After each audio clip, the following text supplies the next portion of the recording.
कहानी की शुरुआत में हमें रास्ते में दो बसेस को दिखाया जाता है। उस बस में बहुत सारी फीमेल स्टूडेंट्स होती हैं। वो सभी अपनी क्लास के लिए जा रही होती हैं। उन सभी में से एक का नाम मिक्सो था। वो दिखने में काफी प्यारी थी और वो अपनी नोटबुक में कुछ लिख रही होती है। उसकी फ्रेंड उससे कहने लगती है, क्या हर वक्त तुम लिखती रहती हो? क्या मिलेगा ऐसी नोट्स बनाने के लिए? यहाँ देखो सभी लोग एंजॉय कर रहे हैं और तुम भी क्यों नहीं करती? और उसकी फ्रेंड उसकी नोटबुक को छीन लेती है और उसका पेन नीचे गिर जाता है। वो अपने पेन उठाने के लिए नीचे झुकती है। तभी हम देखते हैं कोई चीज काफी तेजी से आती है। उस लड़की के साथ आधी बसेस को काट देती है, जिसकी वजह से सारी की सारी लड़कियां दो हिस्से में कट जाती हैं। इसी के साथ मिक्सो को ऊपर उठती है। यह देखकर काफी हैरान हो जाती है, ये क्या हो गया, क्योंकि वो पेन लेने के लिए नीचे झुकी थी, इसीलिए वो बच गई थी। यह देखकर वो काफी ज्यादा डर जाती है। बस से उतरकर वो भागने लगती है। यहाँ पर हमें पता चलता है इन सभी को काटने वाली चीज और कोई नहीं थी बल्कि हवा ही थी। यह हवा अब मिक्सो के पीछे पड़ जाती है। यह देखते हुए मिक्सो को चिल्लाते हुए तेजी से भागने लगती है। भागते समय उसे 4 लड़कियां और दिखाई देती हैं और उन्हें वो झुकने के लिए कहती है,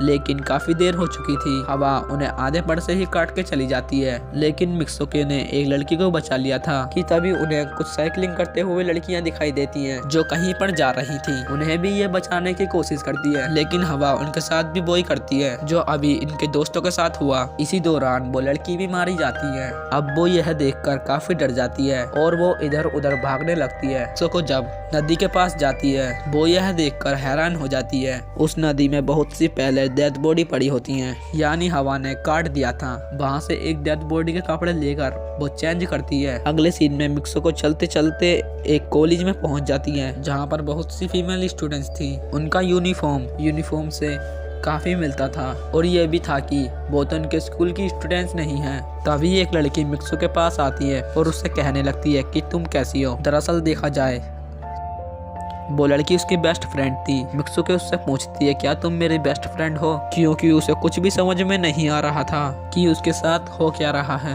वो काफी सदमे में भी थी और हम ये भी जान पाते हैं काफी ज्यादा एक दूसरे को प्यार करती हैं। तभी वहाँ पर तेज हवा चलती है। अब मिक्सोके डरकर बिल्डिंग के अंदर चली जाती है। उसकी बेस्ट फ्रेंड को समझ में नहीं आ रहा था कि ये क्या हो रहा है। वो उससे पूछने लगती है कि तुम इतना कांप क्यों रही हो और इतनी ज्यादा डरी क्यों हो, तुम्हें हो क्या गया है? तब मिक्सोके अपने बेस्ट फ्रेंड को सब कुछ बता देती है कि किस तरह से एक हवा का झोंका आया, कैसे उसके स्कूल के सभी स्टूडेंट्स को काट के चली गई। यह सुनकर उसके दोस्त विंडो के पास ले जाती है। उसके हाथ को बाहर निकाल कर कहने लगती है, ये देखो ये बस एक हवा है और कुछ नहीं। यहाँ पर मिक्सो के दिल को कुछ शांति मिलती है और इसे लगने लगता है कि ये मेरा ख्वाब ही होगा।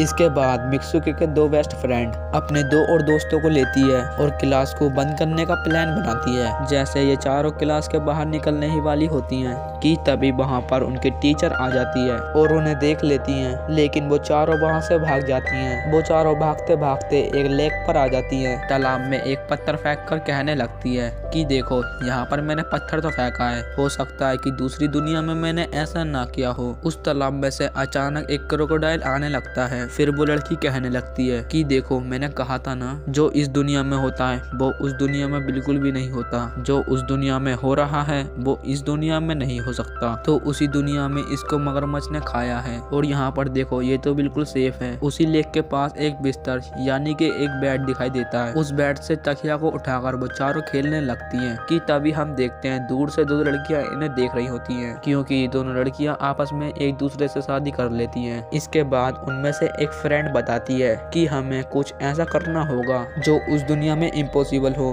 क्योंकि हमारी किस्मत तो पहले से लिख चुकी है, लेकिन हम इसे बदल भी सकते हैं। इसके बाद ये सभी लड़कियां अपने स्कूल में वापस आती हैं। नेक्स्ट लेक्चर लेने के लिए क्लास में चली जाती हैं कि तभी मिक्सोके देखती है उसके पास एक तकिया पड़ा है और जैसे ही वो उस तकिया को उठाने के लिए नीचे झुकती है कि तभी उसकी टीचर क्लास में गन से फायर करने लगती है। और जैसे ही मिक्सोके तकिया को उठाकर ऊपर देखती है, इसके क्लास की लड़कियां सारी मारी जा चुकी थी और यहाँ पर वो फिर एक बार बच जाती है जैसे वो पहले अपनी बस में बच गई थी। मिक्सोके की टीचर उसके पास आकर कहती है, तुम्हारी हिम्मत कैसे हो गई इस क्लास को बंद करने की, तुम्हारा मरना पक्का है। कि उसी वक्त 2 लड़कियां और आ जाती हैं। मिक्सोके को बचाकर वहाँ से भागने लगती हैं, लेकिन एक दूसरी टीचर आकर उन दोनों लड़कियों को मौत के घाट उतार देती है। अब जितने भी स्टूडेंट्स की जान बच गई थी, मिक्सोके उनके साथ बाहर भागने लगती है, लेकिन सारी स्कूल के टीचर उन सभी लड़कियों को फायर करने लग जाती हैं।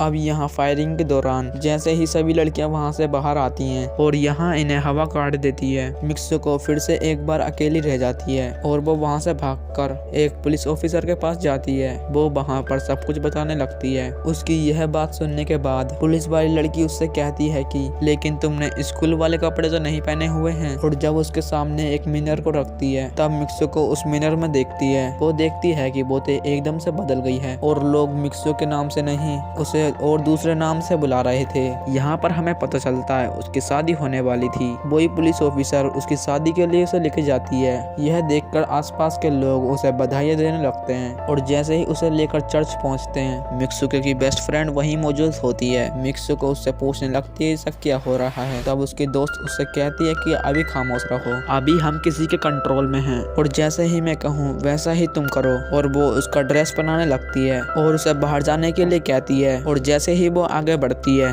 वहाँ की सभी लड़कियाँ उसका मजाक उड़ाने लगती हैं। यह देखकर उसकी बेस्ट फ्रेंड एक एक करके सभी को मारने लगती है।